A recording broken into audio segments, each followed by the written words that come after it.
बदलापूर घटनेचा कोवाड येथे निषेध, अत्याचार करणाऱ्या नराधमाला फाशीची शिक्षा देण्याची मागणी।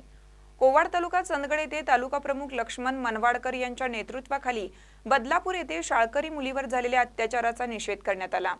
अत्याचार करणाऱ्या नराधमाला फाशीची शिक्षा देण्यात यावी अशी मागणी करण्यात आली आहे। 2 वर्षात महिला व लहान मुलीवरती अत्याचाराचे प्रमाण वाढले असून गृह खाते हे निद्रिस्त झाले आहे। अशा नराधमांवर कोणत्याही प्रकारे कारवाई करण्यात आली नव्हती। त्यामुळे चंदगड तालुका उद्धव बाळासाहेब ठाकरे पक्षाच्या वतीने जाहीर निषेध करण्यात आला।